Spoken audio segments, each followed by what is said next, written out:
So I'm starting this dictation now. Okay. 1, 2, 3.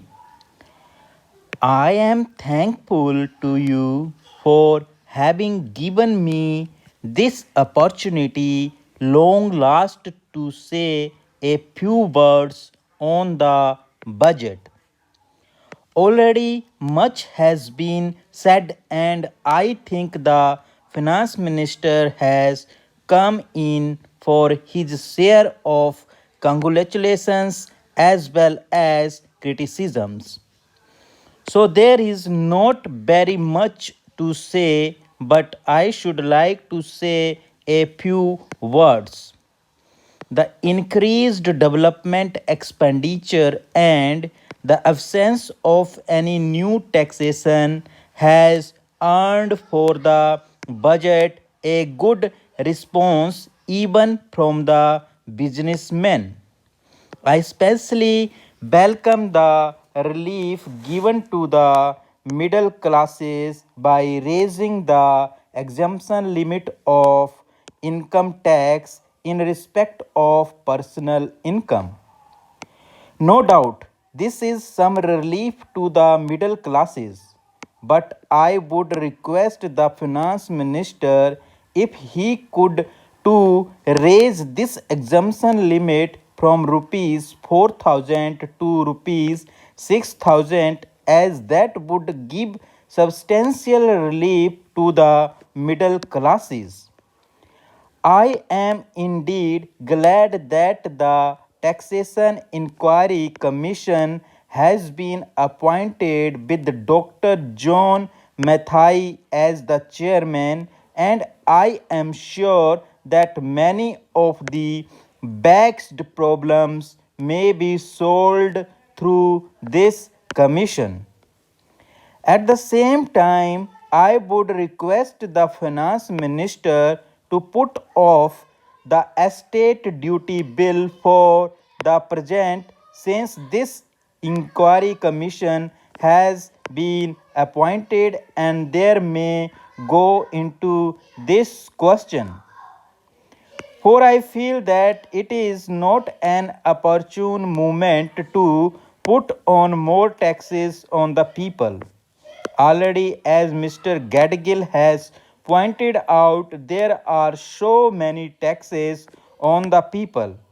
The people are overburdened by taxes and they are just trying to recover their stability. So, in regard to estate duty, I would ask him to consider about it. My reason for asking it to be postponed is, as I have said, that the people are still facing economic distress, and then our government is not able to offer the amenities which other countries have, where the estate duty exists, such as free compulsory education for children, free medical aid, homes for the poor and the destitute, old age pension, etc. So, my humble suggestion is that this point may be considered by the Taxation Inquiry Commission. I agree that there is a brighter side of the picture, and that instead of continually harping on our poverty, we should also see the bright side.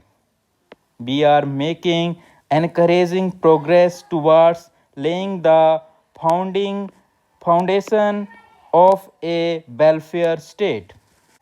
With the cooperation of all and the implementation of the 5-year plan, I am sure that we should be able to lay the foundations and fulfill the dreams of India.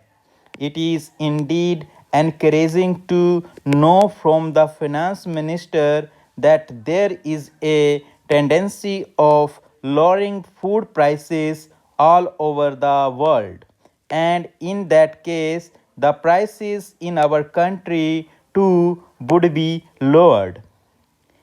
Regarding defense, for obvious security reasons, I do not agree with my friends who say that the expenditure should be curtailed. It is not advisable to take any undue risks and slacken the defense arrangements. Indeed, defense is one of our valuable assets, although strange to say, there seems to be adverse opinion in some quarters.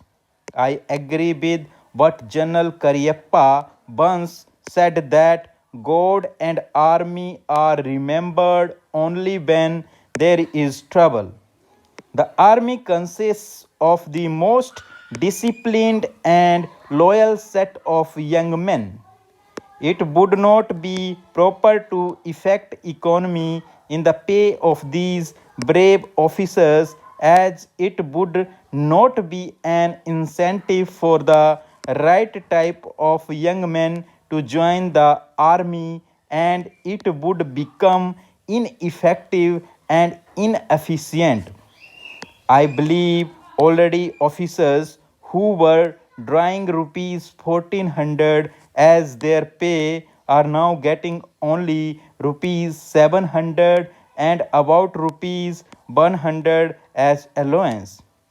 That is, they are getting about half of what they were getting before. It is very hard for those officers on field duty to establish separate establishments for their families and for their children. And I would specially appeal to the finance minister to see that the family allowance may be restored to those officers who are on field duty. Economy in army could be affected in other ways. There is scope for more efficient operation of defense industries, which process seems slow, and by purchase policy of utilizing goods and stores indigenously manufactured. Preference should be given to the country made bar materials such as could be produced here, and they would be cheaper than foreign made goods. I may also suggest that the armed forces who are not on field service or under any operational commitments could be utilized for giving military training to the youths in schools and colleges, which would teach discipline and loyalty. The university authorities should make military training as part of their compulsory education, just as they have adopted social, domestic, and political sciences. The National Cadet Corps is already inculcating military training in some universities such as Bombay and Kolkata, but if military training is made compulsory for our university students, it will go a long way. Sir, the Essential Commodities Act was passed 5 years ago, and when the minister yesterday came with an amending bill, we expected that he would give us a brief report on the working of this measure for the last few years. But unfortunately, we are kept in the dark in regard to the exact working of the act and the nature of the difficulties the minister is facing. Sir, as far as I know, many of the provisions of this enactment have been observed more in violation by his agents at the state level.